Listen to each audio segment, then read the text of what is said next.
لا حول ولا قوة إلا بالله العلي العظيم. أعوذ بالله من الشيطان اللعين الرجيم. بسم الله الرحمن الرحيم. الحمد لله الذي هدانا لهذا وما كنا لنهتدي لولا أن هدانا الله. لقد جاءت رسل ربنا بالحق.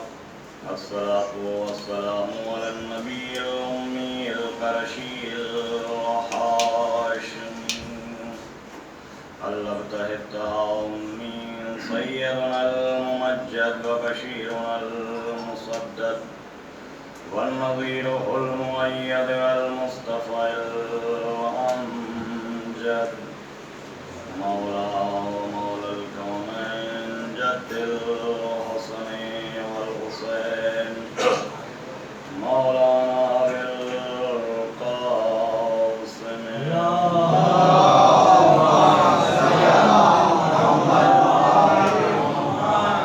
وأهل بيته الطيبين الطاهرين المعصومين المظلومين ولعنة الله على أعدائهم أجمعين من ليلنا هذا إلى قيام يوم الدين. أما بعد فقد قال الله تبارك وتعالى وقوله الحق. بسم الله الرحمن الرحيم. الذي خلق الموت والحياة. صلوات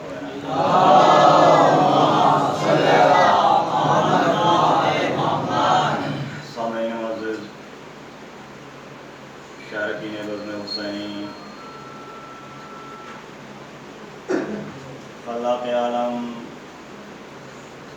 قرآن مجید میں ارشاد فرما رہا ہے کہ الذی خلق الموت والحیات.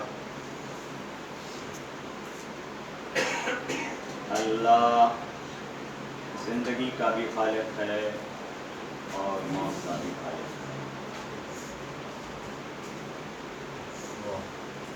عزیزان محترم، لفظ خلق بتا رہا ہے کہ موت بھی مخلوق ہے اور حیات بھی مخلوق ہے.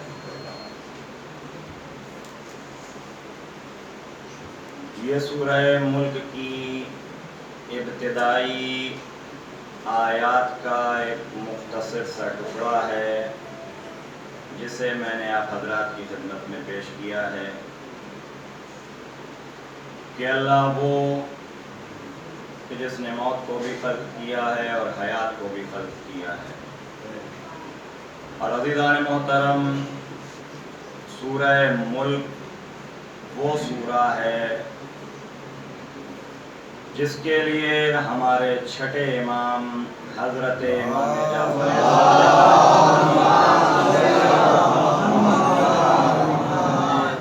ارشاد فرما رہے ہیں کہ جو کوئی بھی سورہ ملک اس دنیا سے پڑھ کر چلا جاتا ہے تو میں ضمانت لیتا ہوں کہ پروردگار اس کی قبر کو نور سے منور فرمائے گا. جو سورہ ملک اس دنیا میں پڑھتا ہے، امام فرما رہے ہیں کہ میں ضمانت لیتا ہوں کہ پروردگار اس کی قبر کو نور سے منور فرمائے گا. عزیزان محترم، کسی عام انسان کا قول نہیں ہے، صادق آل محمد کا قول ہے. ہماری جان نثار ہمارے چھٹے امام پر اور ان کے اس قول پر. لیکن میں ایک جسارت کر رہا ہوں اور وہ یہ کہ خزانہ الہی میں